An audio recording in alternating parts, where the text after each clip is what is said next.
창세기 6장 1절부터 7절 말씀. 사람이 땅 위에 번성하기 시작할 때에 그들에게서 딸들이 나니 하나님의 아들들이 사람의 딸들의 아름다움을 보고 자기들이 좋아하는 모든 여자를 아내로 삼는지라. 여호와께서 이르시되 나의 영이 영원히 사람과 함께하지 아니하리니 이는 그들이 육신이 됨이라. 그러나 그들의 날은 120년이 되리라 하시니라. 당시의 땅에는 네피림이 있었고 그 후에도 하나님의 아들들이 사람의 딸들에게로 들어와 자식을 낳았으니 그들은 용사라 고대의 명성이 있는 사람들이었더라. 여호와께서 사람의 죄악이 세상에 가득함과 그의 마음으로 생각하는 모든 계획이 항상 악할 뿐임을 보시고 땅 위에 사람 지으셨음을 한탄하사 마음에 근심하시고 이르시되 내가 창조한 사람을 내가 지면에서 쓸어버리되 사람으로부터 가축과 기는 것과 공중의 새까지 그리하리니 이는 내가 그것들을 지었음을 한탄함이니라 하시니라. 좋은 날입니다. 성령님께서 오늘도 여러분의 심령 가운데 큰 은혜와 평강으로 함께하여 주시기를 주님의 이름으로 축복하여 드립니다. 오늘은 창세기 6장 1절부터 7절까지의 말씀을 통해서 세속화의 근원이 무엇인지 아십니까? 라는 제목으로 말씀을 전해드리려고 합니다. 사실 오늘 본문에는 세속화라는 말이 나오지 않고 세속화에 대한 어떤 힌트도 없는 것 같이 보이는데 왜 이런 제목을 삼았을까요? 오늘 본문 말씀을 통해서 한번 여러분 들으시고 또 여러분이 본문을 통해서 한번 생각해 보시기를 바랍니다. 자, 먼저 본문 설교에 들어가기 전에 우리는 앞에 부분을 생각해 봅시다. 하나님은 천지 만물을 창조하시고 그리고 인간을 창조하실 때 인간을 위해서 모든 환경을 조성해 주셨습니다. 에덴 동산도 인간을 위해 창조하셨고 또 인간을 하나님의 형상대로 창조하시고 또 인간에게 세상을 다스릴 수 있는 권세를 주셨다고 했습니다. 그래서 인간은 하나님의 통치 대리자라는 것을 알 수가 있습니다. 창조하신 모든 피조 세계를 하나님을 대리하여서 다스리는 존재로 인간을 창조했다는 것입니다. 이게 엄청난 축복입니다. 인간은 그냥 먹고 마시고 누워 자고 하는 동물처럼 그런 인생으로 만족을 얻을 수 있는 것이 아니고 생육하고 번성하고 정복하고 다스릴 때 심령 속에 엄청난 만족을 느낄 수 있습니다. 왜냐하면 하나님께서 인간을 그런 존재로 창조하셨기 때문입니다. 그래서 인간은 원래적으로 온 세상을 다스리고 정복하는 것에서 참된 만족과 행복을 누리며 살도록 창조되어졌습니다. 그런데도 불구하고 인간은 하나님의 심판 앞에서 피할 수 없는 존재가 되었다는 것이 오늘 본문의 이야기입니다. 왜 인간의 삶이 하나님의 심판을 받을 수밖에 없는 존재로 타락했을까? 그 근본 이유는 우리가 창세기 3장, 4장, 5장을 보면서 알 수가 있었습니다. 아담과 하와의 범죄 때문이었습니다. 마귀의 유혹 때문이었습니다. 마귀와 인간의 불순종 혹은 인간의 죄, 이것으로 인해서 인간의 삶 속에 죄가 들어오게 되어졌고 또 하나님은 이런 죄악에 대해서 심판을 하지 않을 수가 없습니다. 자, 그런데 오늘 본문에는 또 한 가지의 중요한 죄로 인해서 인간 사회 속에 일어난 한 가지의 현상을 우리에게 언급해 주는 것으로 저는 느껴집니다. 그것이 무엇인가 하니 세속화로 흘러가는 인간 사회의 모습입니다. 세속화라는 것은 한마디로 말해서 인간이 하나님을 떠나 그를 창조하신 창조주를 떠나서 세상 가운데서 만족을 얻으려고 하고 세상 가운데에서 형통하려고 하고 성공하려고 하고 높아지려고 하는 본성적 모습입니다. 사실 그 모습은 하나님이 인간을 창조하실 때 세상을 정복하라, 다스리라, 생육하라, 번성하라 하는 그 말씀 때문에 시작되어진 현상이기도 하지만은 사람이 하나님이 이런 축복을 주셨다는 것을 알고 인정하며 하나님과 함께 동행하면서 이 생육하고 번성하며 정복하며 다스리는 이 일을 하는 것과 하나님 없이 내 힘과 내 능력으로 세상을 정복하고 세상을 다스리고 세상에 높아지려고 하는, 그리고 번성하려고 하는, 이것은 벌써 다른 이야기입니다. 쉽게 이야기해서 이 세상에서 잘 되는 것, 그 하나님 없이 잘 되는 현상으로 나아가는 것을 세속화라고 말하는 것이고, 성경적 세계관이라는 것은 하나님과 함께 이 하나님께서 명령하신 축복의 사명을 감당하는 것이라고 말할 수 있습니다. 세속적 세계관과 성경적 세계관은 이렇게 달라지는 것입니다. 그러면 어떻게 해서 이런 세속화가 시작되어졌을까요? 한번 생각해 볼 필요가 있지 않을까요? 저는 수많은 성경 구절 가운데서 오늘 본문을 통해서 세속화로 나아가는 인간의 모습에 중요한 힌트를 얻게 되어집니다. 먼저 1절부터 4절까지만 한번 읽어보면, 사람이 땅 위에 번성하기 시작할 때 그들에게서 딸들이 나니 사람에게서 많은 딸들이 났다.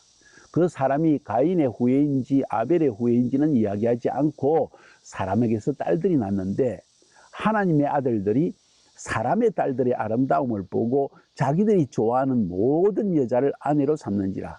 하나님의 아들들, 사람의 딸들, 정말 새로운 개념이 나왔습니다.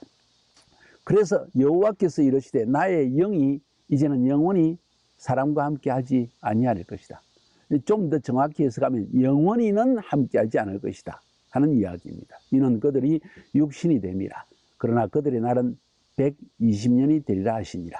당시에 땅에는 네피림이 있었고 그 후에도 하나님의 아들들이 사람의 딸들에게로 들어와 자식을 낳았으니 그들은 용사라, 고대의 명성이 있는 사람들이었더라.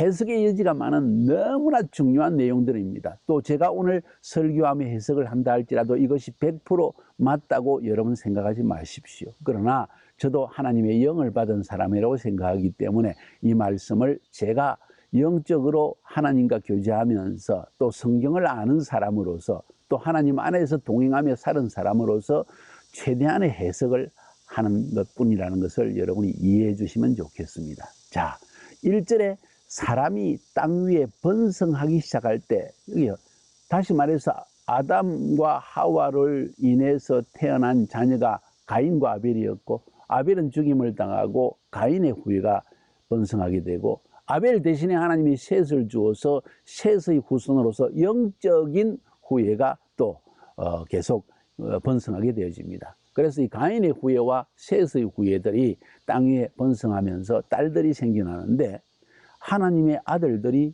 사람들의 딸의 아름다움을 보고 자기들이 좋아하는 모든 여자를 아내로 삼는지라. 하나님의 아들들이 사람의 딸들과 결혼했다. 도대체 이걸 어떻게 해석할 수 있을까요? 여러분은 어떻게 해석합니까?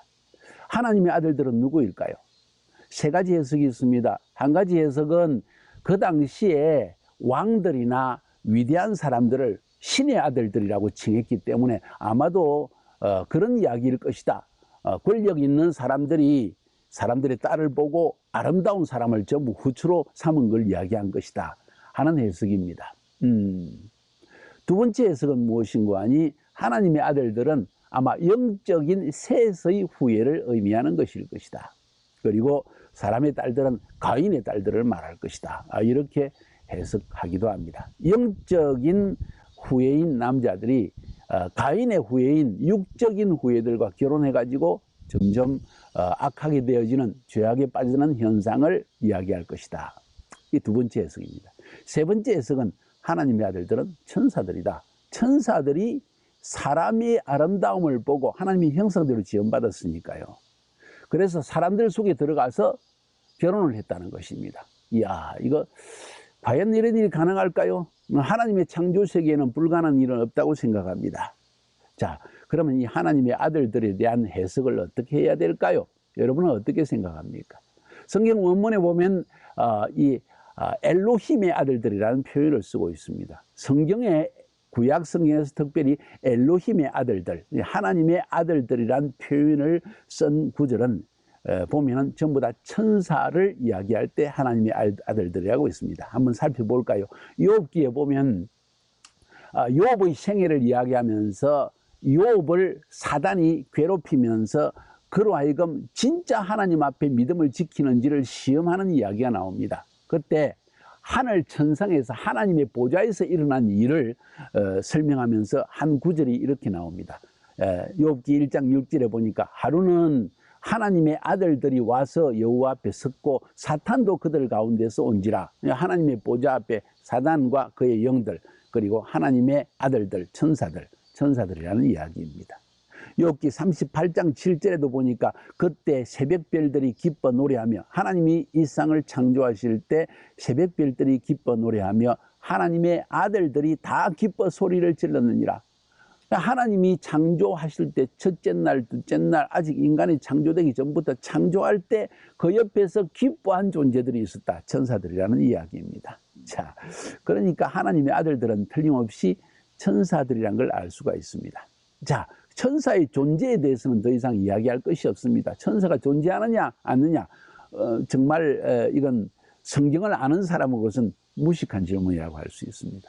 유다서 신약성경 6절에 보니까 또 자기 지위를 지키지 아니하고 자기 처소를 떠난 천사들을 큰 날의 심판까지 영원한 결박으로 흑암에 가두셨으며, 하나님께서 가두어 놨다는 겁니다.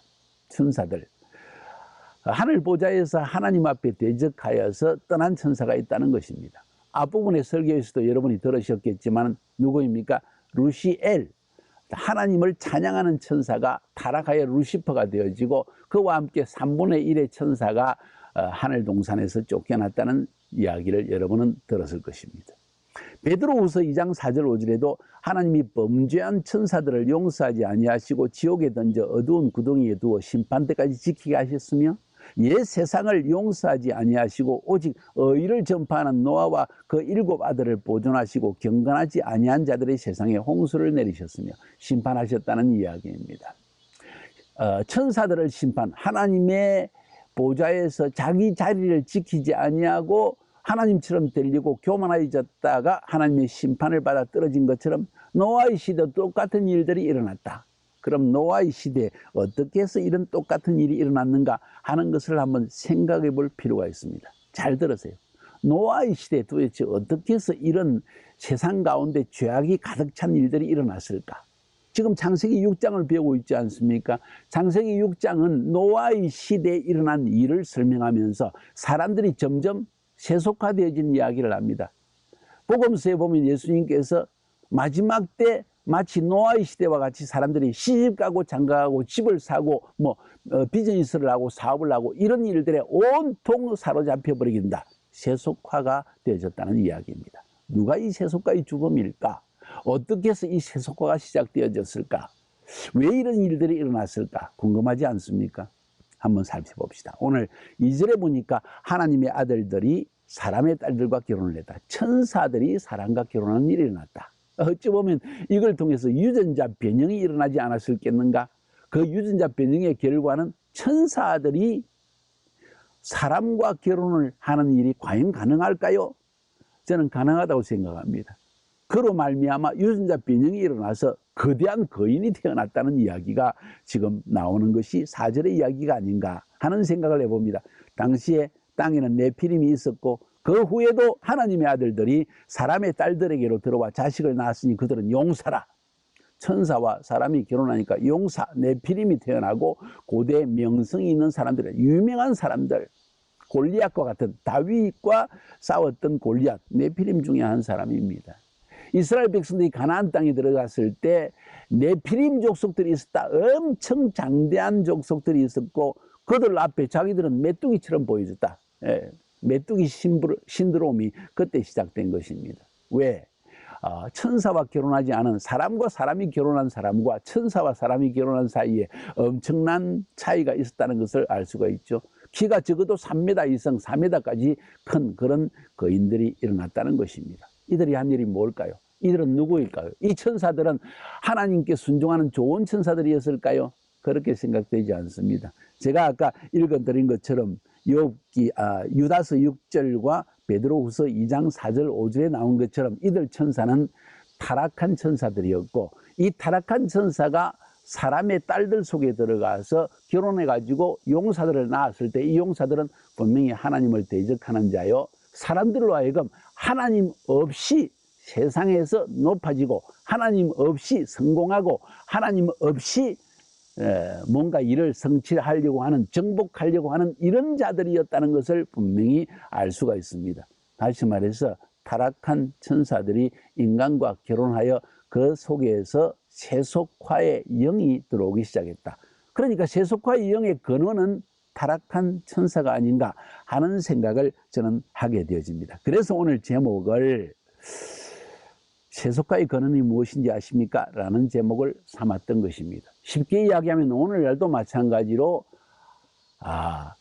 그들 속에 세속화의 영이 흐르고 있다는 걸 알 수가 있습니다. 마지막 시대에도 이런 세속화의 영의 사람들이 사로잡힐 때 높아지려고 하고 강화해지려고 하고 정복하려고 하고 성공하려고 하고 그것이 잘못된 것 아니죠.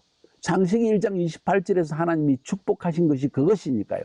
그러나 하나님과 동행하면서 이 일을 성취할 때는 선한 열매를 맺고 사람을 죽여서 정복하는 것이 아니라 아름다운 방법으로 정복을 하게 되어지는데, 이 타락한 순서가 들어갔을 때는 하나님을 대적하게 하고 하나님 없이 인간의 힘으로, 그것도 악한 영의 힘을 빌어서 이런 일을 하게 된다는 사실을 우리는 짐작하여 알게 된다는 것을 여러분이 알 수 있습니다. 그렇기 때문에 우리 안에 어둠의 영이 들어간 사람과 그렇지 않은 사람의 차이는 상당히 크다 하는 생각을 저는 가지게 되어집니다. 그러면서 3절의 말씀에는 여호와께서 이르시되 나의 영이 영원히 사람과 함께 하지 아니하리니, 하나님의 영이 사람과 함께 하지 않겠다는 것입니다. 인간을 하나님의 형상대로 지으셨다는 것은 영적 존재로 창조했다는 것입니다. 그런데 아담과 하와가 범죄하고 난 다음에 죽음이 다가왔는데 그것은 영적 죽음이 왔다는 것을 의미합니다. 이제 점점 세속화되어지고 하나님께 불순종하고 가인처럼 살인을 하게 되는 그 현상 속에서 하나님의 영이 떠나게 되어지고 인간은 하나님의 영이 없는 혼과 육체의 존재가 되어졌다는 것을 오늘 본문에서 언급하고 있다고 저는 생각합니다.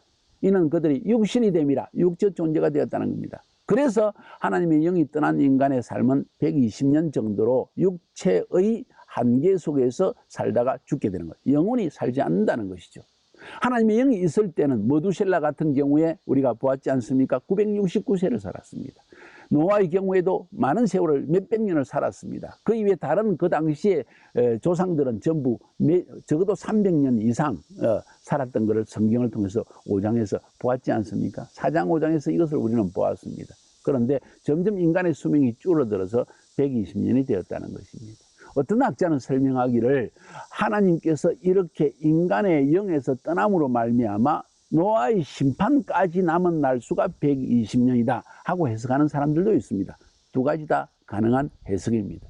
중요한 것은 하나님의 영이 떠나게 되어졌을 때 우리는 육체가 되어지든지 아니면 악한 영이 우리 속에 들어와서 타락한 천사의 영이 우리의 삶을 지배하는 형태로 나아갈 수도 있다는 것을 우리는 암시적으로 볼 수 있는 것입니다. 그 결과는 무엇입니까? 5절, 6절, 7절에서 보는 것처럼 하나님께서 인간의 모든 계획이 항상 악한 것을 보시고 죄악이 세상에 가득한 걸 보시고 땅 위에 사람 지은 것을 한탄하시고 마음으로 근심하셨다. 이 정말 사랑의 하나님이십니다. 싹 그 순간에 썰어버리면 좋은데 근심하셨다는 것입니다.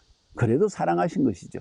내가 창조한 사람을 지면에서 썰어버리되 사람으로부터 가축과 기른 것과 공중의 새까지 거리하느니 이는 내가 그것들을 지었음을 한탄함이니라. 하나님께서 그들을 지은 것을 한탄하시고 홍수로서 썰어버릴 것을 하나님이 계획하셨다는 것을 이야기하고 있습니다.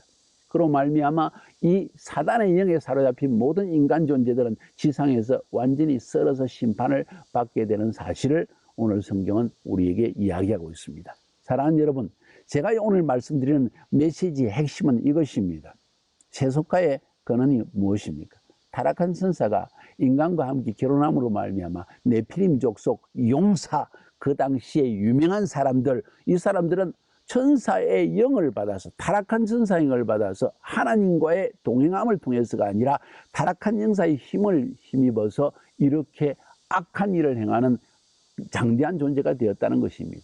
그리스 신화에 나오는 아주 신적인 존재들, 인간인데도 불구하고 거대한 장대한 사람들에 대한 신화 이야기, 한국에서 이 단군 신화의 이야기, 또 박혁거세의 이야기, 뭐 이런 이야기들을 보면 다 짐승과 인간이 결혼하는 이야기, 혹은 이런 그 이야기를 들어볼 때 천사가 인간과 결혼하는 것이 결코 불가능한 일은 아니었다는 걸 알 수가 있습니다. 이런 질문이 있을 것입니다. 오늘날에도 천사가 인간과 결혼합니까? 잘 모르겠습니다. 그런 일이 있을 수도 있다고 생각합니다. 왜? 마지막 때 주님 재림 전에는 노아의 시대와 똑같다고 했기 때문에 이것도 가능한 일이 아닌가 하는 생각도 하게 되어집니다. 제가 지나친 해석을 하고 있나요? 네, 그럴 수도 있을 것입니다. 그러나 기도하면서 오늘 본문을 읽어보시고 제가 말하는 메시지의 핵심은 이것입니다. 세속화의 근원이 무엇인가? 하나님과 동행하지 아니하고 세상을 정복하고 다스리고 생육하고 번성하려는 그 추구하는 모습, 그것이 바로 세속화의 핵심이다. 그 근원은 타락한 천사들로부터 시작된 것이다 하는 것을 말씀드리는 것입니다. 하나님 없이 추구하는 삶, 높아지려고 하는 것, 성공하려고 하는 것, 이것 위험한 것이다. 하나님이 심판을 재촉하는 것이라는 것을 지금 여러분에게 전파해 드립니다. 승리하시기를 주님의 이름으로 축복합니다.